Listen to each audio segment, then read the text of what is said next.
5 years ago, a small independent game was released for Windows and Mac OS and spread like wildfire. The game gained a cult following almost immediately, not only receiving praise from journalists and developers in the industry, but also a loyal fan base that was drawn to the game. That game is Undertale, an indie title that labeled itself as the RPG game where you don't have to destroy anyone, and to say that it made a huge splash would be an enormous understatement. It's considered one of the best indie games ever released by several video game outlets, and fans continue its legacy through art, memes, and discussion of the game's themes and concepts. I've been fairly familiar with Undertale since it was released, but never took the time to sit down and play it until making this video, and I've always viewed it with a mixed, if generally positive, perspective. There were elements I liked and respected, and some I even adored, but there were also aspects I found annoying or downright terrible. But I've always wanted to look at Undertale with both a critical eye to determine what works and what doesn't, and a personal eye to see what about the game resonates with me. And to celebrate its 5th anniversary, that's what we're gonna do today. This is Undertale.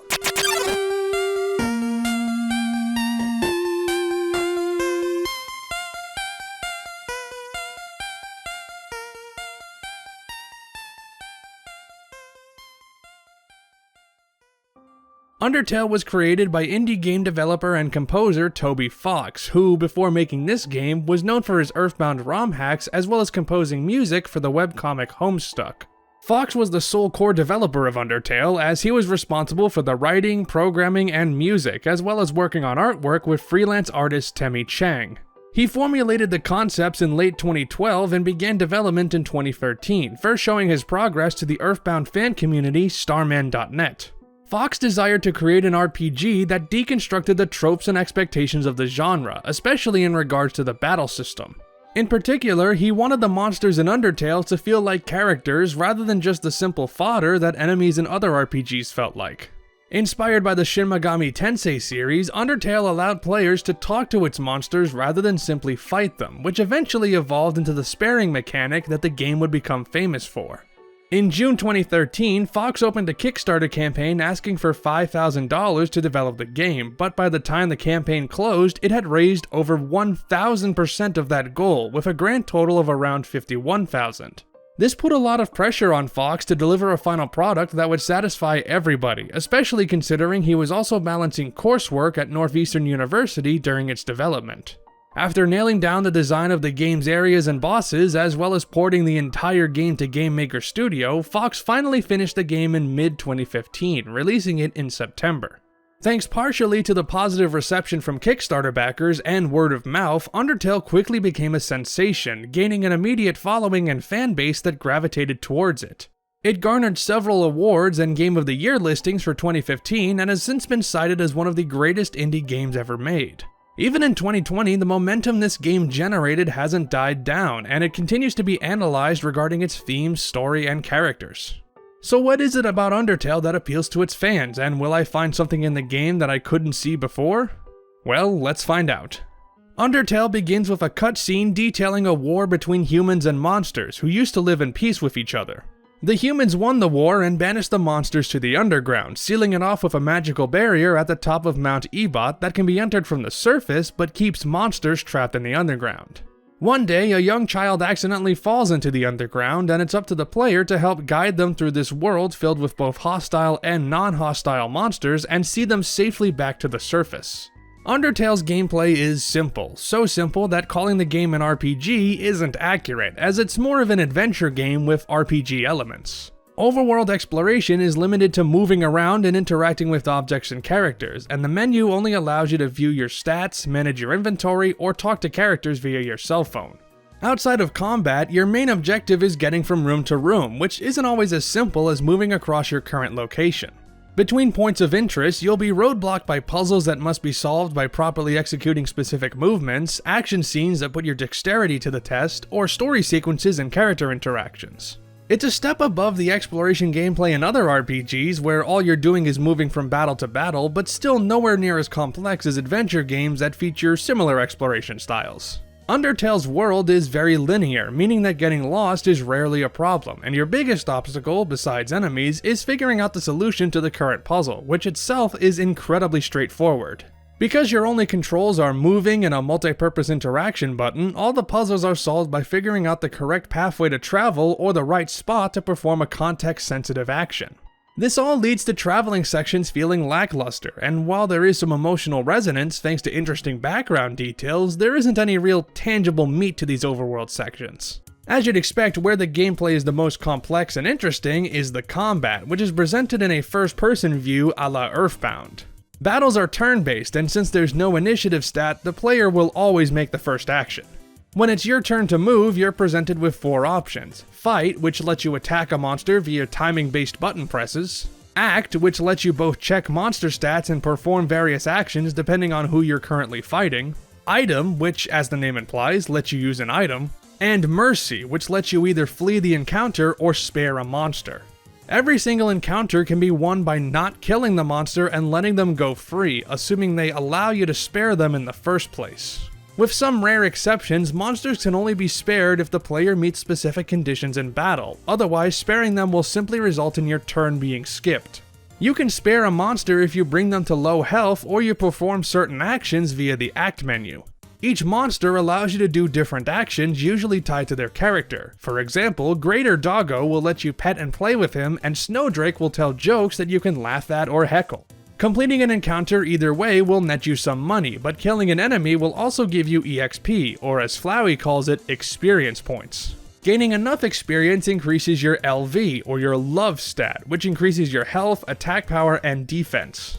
You are encouraged by the game to spare as many monsters as you can, and while you do receive more tangible rewards by fighting, sometimes it's more satisfying to decipher the way to let a monster go peacefully. But equally as important is surviving attacks from monsters, which transitions the game into a bullet hell type section where your soul is trapped inside a bullet board and you must dodge incoming attacks. Your soul is represented by an on-screen heart, which can freely move around the bullet board but is susceptible to damage from projectiles. Enemies have unique methods of attacking that are, again, themed to their personality in both looks and patterns. Most enemies have multiple attacks, so figuring out the appropriate methods for each one is crucial in coming out of the fight unscathed. On top of that, some monsters will change their attack patterns depending on what actions you take or if you're able to spare them, adding layers to the combat that makes it more dynamic. Undertale's exploration may be very blasé, but the battle mechanics really shine and are undoubtedly a highlight, especially in the boss battles. Each area has a boss encounter that ramps up the intensity of the combat by providing more hectic attacks and new gameplay for the player. Some bosses will change your soul's method of movement that requires new ways of dealing with incoming fire, such as Papyrus making your soul affected by gravity and Muffet restricting vertical movement to 3 lines. This, combined with attacks being more creative, sometimes going beyond the established boundaries of what you've come to expect from the combat, delivers the game's greatest and most enjoyable sense of difficulty. Boss encounters require numerous turns to finish, whether you choose to kill them or spare them, and since they get more aggressive on every turn, physical dexterity and pattern recognition are critical. These monsters also have the most developed personality, since you spend time in each area confronting the bosses and cutscenes that reveal details about themselves that are represented through their boss fights. I'll talk more about Undertale's character development in a bit, but the interactions with the bosses make these monsters stand out above the rest and turn them into a defining element of the game's narrative. But while the gameplay's emphasis on complexity through simplicity works well, the aesthetics, which are also very simple, are not as well polished. Undertale's graphics are a mixed bag, as while the designs of characters and environments are mostly top-notch, the sprite work used to represent those designs aren't the best. For the record, I'm talking about the overworld sprites, because the battle sprites are spot on, perfectly capturing the physical characteristics of every monster while rendering them in a black and white color palette. Some of them have more fluid animations than others, which is distracting, especially when you have multiple enemies on screen at once, but otherwise the monster artwork is generally pleasing in battle. Outside of combat though, I can't say I'm a fan of the art direction. Everything is painted in a very rudimentary style, losing details that make the monsters interesting to look at. I understand it'd be stupid to assume every single detail from the encounter art would be translated to simpler sprites, but the overall graphics are just too simple for my liking. The child sprite is the worst of it for me. It just sticks out against the backdrop like it doesn't belong there, and their walking sprite just looks goofy and silly for all the wrong reasons. That's probably just my personal taste, but it's something I kept noticing as I played through the game, and if you can't get into the artwork, then that's unfortunately a feeling that won't go away. These problems sort of extend into the music as well, though it's thankfully a much more well-rounded aspect than the visuals. Toby Fox was already known in smaller indie circles for his musical compositions by this point, but the songs he created for this game exposed his talents to a much wider audience. The Undertale soundtrack features a wide spectrum of moods and styles, ranging from chiptunes to solo piano melodies to high-impact action songs to hard-hitting electronic rock. You never truly know what type of music you'll get to accompany a certain section because the soundtrack is so varied in its tone, with factors like tempo and instrument choice changing rapidly across the soundtrack.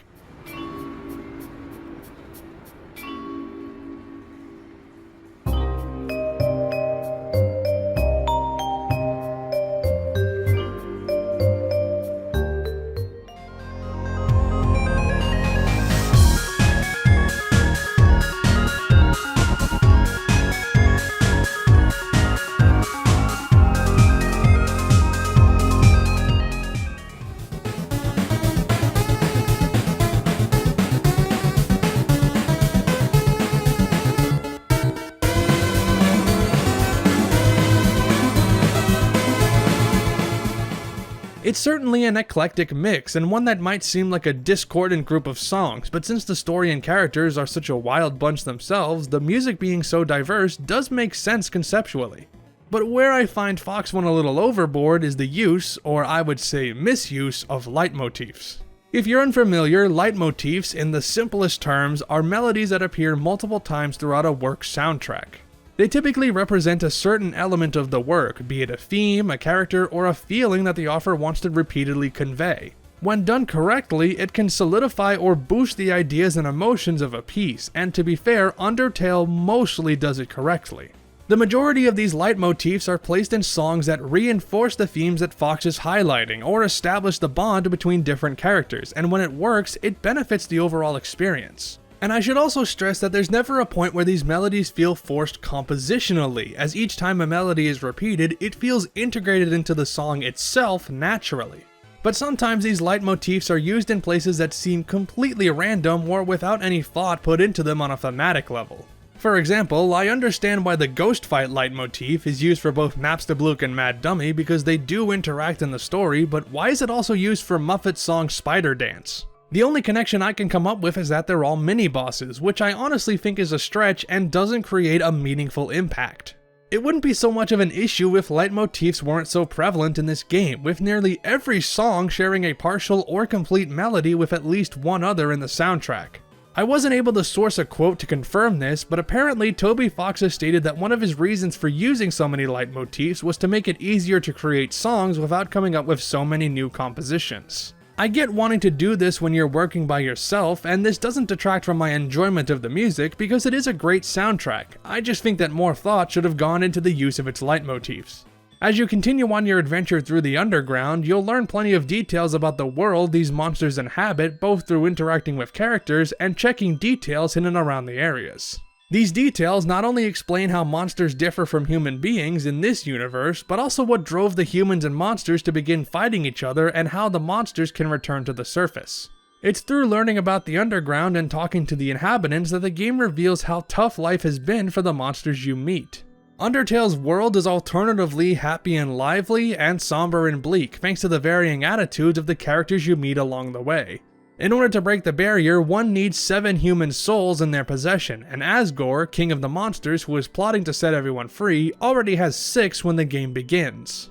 But this prospect involves waiting for humans to fall into the underground and killing them, and while we don't know how long it's taken for Asgore to collect the 6 souls, we can assume it's at least been several years. The monsters have lived in the underground for so long that many have begun to doubt whether or not they can ever go past the barrier, with some remaining steadfast in their belief in reunification and others resigning themselves to an eternal fate beneath the earth. Much of this information is told through the characters, and since they have their own opinions and interpretations on what's happened, it becomes difficult to nail down exactly what the best course of action is. When you combine their conflicting viewpoints and how hard they can be to defeat peacefully, finding the strength to spare these monsters is not always easy. That's especially true of the main characters, whose real personalities are revealed in boss encounters and optional cutscenes and story sequences. Toriel initially takes the role of a kind-hearted mother figure who, it's gradually revealed, is fixated on keeping the child safe from harm even if she has to keep them stuck in the ruins forever. Papyrus is on a quest to become a royal guard to gain popularity and friendship, which explains why he feels the need to fight you even though it's clear that he'd rather be your friend. Undyne is fiercely loyal to Asgore and has a hatred of humans, and that passion can turn into an acceptance of the player provided you don't kill any monsters, because doing so confirms her doubts about humanity. Mettaton at first appears to just be hungry for bloodshed and attention, but when his true form is activated, the player can see just how much he appreciates the people who tune in to watch him perform. Asgore is simultaneously a goofball with a kind heart and a threatening monarch who doesn't want to take the child's soul but believes that he must, and that he cannot be forgiven for his actions. The two characters that I find the most interesting are Alphys and Sans. When you first encounter Alphys, she appears to be nothing more than a shy geek who is too anxious to connect to anyone around her. As you travel through the Hotlands, you receive countless messages from Alphys that initially just seem to be there to interrupt the player and don't provide any real meaning or value. You may at first be annoyed with Alphys because of her quirky and reserved personality, but she also alludes to darkness in her past that prevents her from standing up for herself, which the player unravels during the true pacifist route, ultimately explaining why she acts as she does. Sans, on the other hand, puts up the facade of a laid-back joker who loves puns and being lazy, initially serving as the comic relief who cares about his brother Papyrus and wants to see the player be a nice person. This too hides a deeper core to Sans' personality, as on the occasion, he tells the player not to go down a dark path or else they will suffer the consequences, which seems like a vague but intimidating threat that only comes to light during the genocide route. Unlike most of the other characters, Sans is fully aware that the player can manipulate the timeline and come back as many times as they want. While he probably isn't aware that he's a fictional character, he understands that the child has the power to spare everyone by resetting their progress, and expects the player to use this ability to be the best that they can be. But perhaps because this power is out of his hands and he's seen this scenario happen countless times before, he's grown lazy and has given up on hoping for a brighter future for monsters. It's only during a true pacifist or genocide run that Sans shows any real action, standing up for the protagonist in the pacifist story and refusing to let the player finish their destruction of the world in the genocide route. I love the idea that Sans' limited knowledge of how the game operates, at least compared to our own, inhibits him from caring too much about the fate of the world, and that only exhibiting extreme behavior gives him the strength to do something.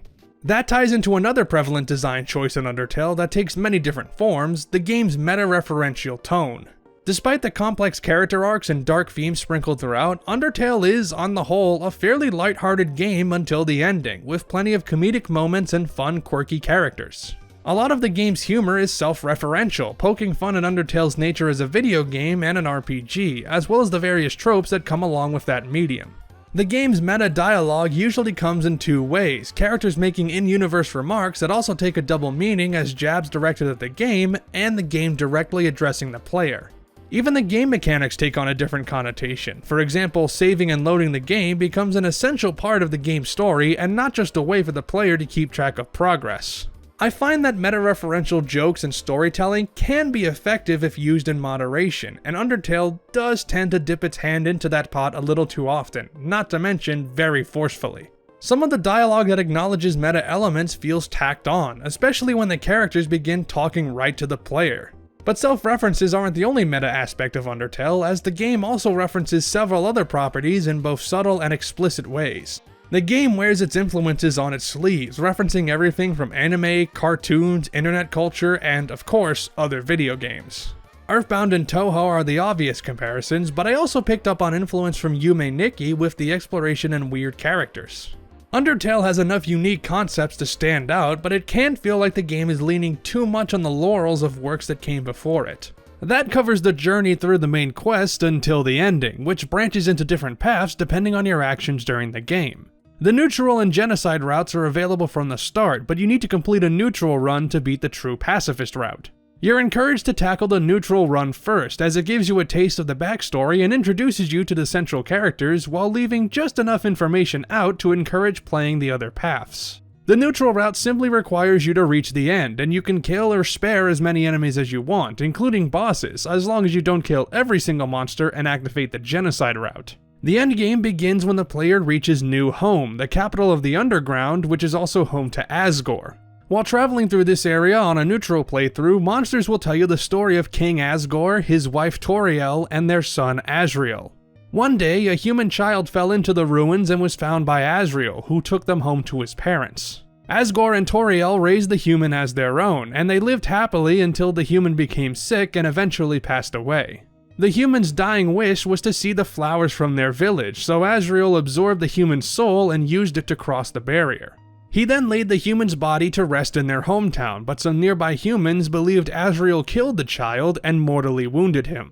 Asgore decided that humans who fall into the monster world from that point onwards must die and have their souls collected, which led to Toriel leaving the king and moving to the ruins. It's certainly a tragic backstory, but what I find fascinating is how it's told. Instead of having overworld text boxes or signposts or whatever to tell this story, the game uses its battle system and enemies to communicate it. These are the same monsters that you've been fighting throughout the game, but they instead take their time to tell you about what turned Asgore into the person he now is and reiterate why he's such a threat to you. It's almost like the monsters are done trying to kill you since they know that only Asgore stands a chance to take your soul, and they full-heartedly believe that he will finally free them. But before you get to Asgore, you are first judged by a mysterious figure who informs you of the true meaning behind the stats you've built up. EXP stands for execution points, and love stands for level of violence, essentially ways for the game to quantify your ability and capacity to hurt and kill others. The mysterious figure turns out to be Sans, who commends the player if they haven't killed anyone, or tells them to look into their own heart and be honest with themselves on whether or not they've done the right thing. Beyond this corridor lies the flower garden where Asgore resides, and it's clear that he wants to approach you as a friend, but he knows that he and the human are destined to battle each other. Again, he doesn't believe he deserves any mercy, so he refuses to let you spare him and forces you to fight. Once you bring his HP down to 0, you finally regain the opportunity to show mercy, and can either kill Asgore or spare him, but either way, the scene is then interrupted by the reappearance of Flowey. Flowey is the first NPC you encounter, and while he initially appears to be your friend who teaches you how the game works, he soon reveals that he has malicious intentions and attempts to kill the player. Now at the end of the game, Flowey absorbs the collected human souls and transforms into this pile of puke and proceeds to deliver the most devastating and visually disorienting attack so far. Having the power of the souls at his disposal, Flowey gains the same influence over the game that you have as a player, as he crashes the game, manipulates the save files, and continuously breaks the fourth wall. It simulates a transfer of power away from the player and onto one of the game's characters, since once you enter this fight, you have no way to leave it unless you alter the game's files. But by restoring the human souls, the player can turn the tide against Flowey and eventually render him helpless, and from there you'll receive one of several different endings depending on your actions. Unlike the other routes, which both lead down a singular path, your neutral run can end numerous ways based on whether you spare specific boss monsters and how many monsters you spare or kill overall. The endings range from a peaceful conclusion where the monsters aren't giving up hope to endings where they wish that the protagonist was dead. This is why I believe the neutral path is the best one in the game, because it varies so much based on what you do. The true pacifist and genocide endings are concrete, but the neutral ending tailors itself to what the player's done, and when you combine that with the game commenting on your behavior and the choices you make, it leads to this ending leaving a greater impact. However, a neutral ending doesn't wrap up Asriel's story and leaves the Underground in an uneasy state, and players who want to see a happy conclusion will have to go down the true pacifist path. To unlock this route, you must complete the game through the 4 main areas without killing any monsters, keeping your level at 1 the whole way through, and going on dates with Papyrus, Undyne, and Alphys. These are prolonged interactions that play more like visual novels, where the characters talk about themselves and reveal their insecurities, which help flesh them out as more than just boss monsters. Doing these tasks allows you to access the True Lab, a hidden area in Alphys' lab that explains her backstory as a royal scientist working under Asgore and how she studied the power of determination. This is a power brought up every time you save and is an in-universe way to explain how the player can live on after death and change events. A soul with enough determination can alter their fate and that of others, and while human souls have this ability naturally, monsters do not. Asgore and Alphys wanted to find a way to enhance monster souls to gain determination, so Alphys extracted determination from the human souls and injected them into monsters' bodies. Unfortunately, the monsters couldn't handle the determination and morphed into strange creatures known as amalgamates. These creatures combine attacks from multiple enemies in one sweep and feature a glitchy aesthetic, which is honestly pretty unsettling. The monitors in the True Lab reveal the struggle of Alphys not wanting to admit her mistakes to the families of the monsters she experimented on, which resulted in her shutting herself off. It also explains that Flowey was the result of these experiments, as Alphys injected a golden flower with determination but seemingly got no results, though the flower eventually gained a soul and became alive. From here, the player then travels through New Home and proceeds to Asgore like usual, but before the battle can begin, the rest of the monsters show up to lend their support to the protagonist. However, Flowey comes in and absorbs the human souls and the monster souls and reveals himself to be a reincarnated Asriel.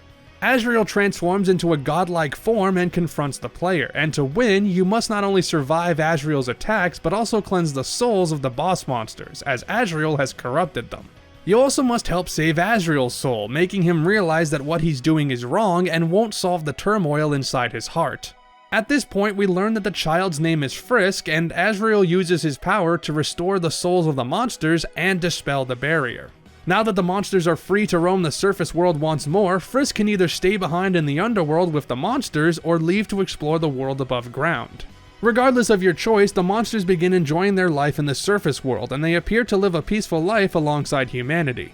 However, while the neutral path allows you to restart the game using the same save file, to further play Undertale after completing the true pacifist route, the player must initiate a true reset.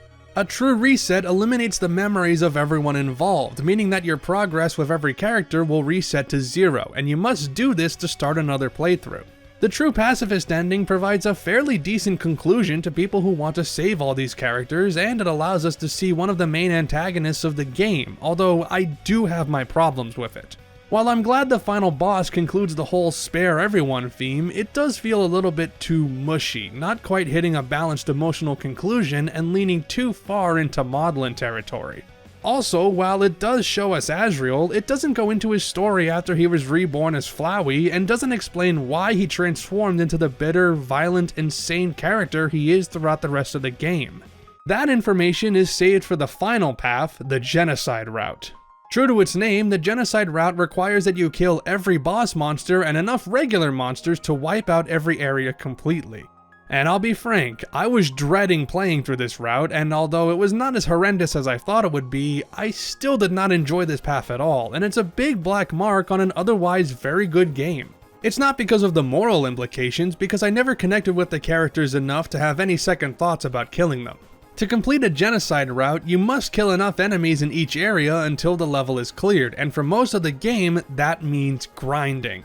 The encounter rate goes down as more monsters are killed, which makes sense in a narrative purpose because you're culling their numbers, but it just increases the amount of walking you have to do to complete each stage. Also, the Genocide run has little unique content, with the only new story element, besides the underground slaughter, being Flowey's origin story. It's a pretty fascinating look into how Asriel feels about being reincarnated into a being that doesn't have a soul, but it comes way too late to save the playthrough from being enjoyable. There are only 2 real bosses in this playthrough, Undyne the Undying, a tougher version of the Undyne fight, and the most famous battle of the game, Sans, which, no joke, comprised 50% of my Genocide run. The Sans fight is brutal, representing way too much of a difficulty spike compared to the rest of the game. It's almost an entirely different experience, with the karma system replacing how you lose health, and while it is enjoyable, this boss battle still doesn't make for a satisfying conclusion to an already unsatisfying path. Murdering all the monsters isn't rewarding or heart-wrenching, it's just dull, and you have to put in so much effort just to get little reward from it. And maybe that was the point, to make the violence disappointing to experience, showing how hollow sticking with the murderous path is. Other games have delivered similar messages, but they've done so in much subtler ways than Undertale, leading to another problem. The game continually shames you for committing violence, and when the game is subtle about it, it can be effective, even during the Genocide run. Moments like Papyrus believing you can turn yourself around even in his last breaths, Undyne's inner determination saving her from dying at your first strike, Asgore addressing you as a monster because he doesn't recognize you as a human. Instances like this made me take pause and think about the morality of the decisions I had made, even if it was just for a second. But more often than not, the game tries to slam you with that emotional baggage, and it doesn't land the mark because it tries way too hard. There's something to be said for subtlety in communicating your message, and while Undertale's extreme attitude towards violence is morally sound, and I'm not trying to question that, it does go too far over the edge. But the big reason why I believe Undertale fails at delivering this message is because of the reveal of who exactly is pulling the strings at the end. Flowey refers to you as the name you entered at the beginning of the playthrough, which is not referring to Frisk, but to the first human to fall into the underground, commonly referred to as Kara. At the end of the game, Flowey realizes that Kara's anger towards everything has grown too strong, and he begins to fear the player's power. He desperately tries to save face with Kara, but they mercilessly kill Flowey anyway, and Kara introduces himself to the player, thanking you for helping to wipe out the monsters of the underground. The player's actions allowed Kara to reincarnate, and they now have the power to destroy the world, which they use regardless of whether or not the player agrees to it, and after reloading the game, Kara offers to restore the world in exchange for the player's soul.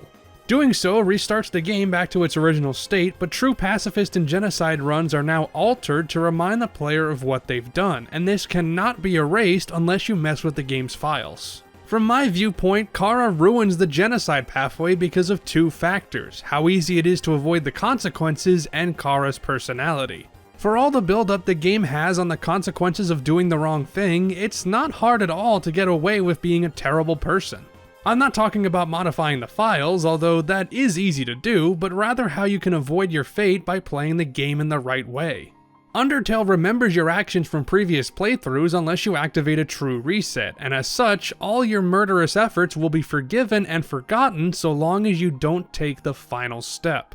You can complete a genocide run through the Sans fight, then reload the game and delete your save, complete a true pacifist run, and boom, it's like your genocide never happened. It destroys the weight a genocide run wants to deliver because you're only punished for going all the way, which contradicts Undertale's theme. And as for Kara, I only have one question: why do they hate humanity? For the character who might as well be the main villain, we don't know anything about their life before they fell into the underground, in particular what happened to them that made them such a vengeful being. Giving them so much power without explaining why they sought it out in the first place is just baffling, and is such a missed opportunity. If I'm missing something here, please let me know, because otherwise Kara seems like a waste of an idea. But even after my complaints regarding the genocide run and my other issues with the game, I still can't find it in me to dislike Undertale. The battle system, the characters, and the soundtrack are great, and when the story does get it right, it can be heartwarming, funny, and depressing. But the aesthetics are too simple, and the writing can be way too preachy and over the top, and the less I say about the genocide run, the better. Undertale might be a game that I respect more than I like, since I appreciate what the game is trying to do more than the final result, and I'm still glad that I finally sat down and experienced it.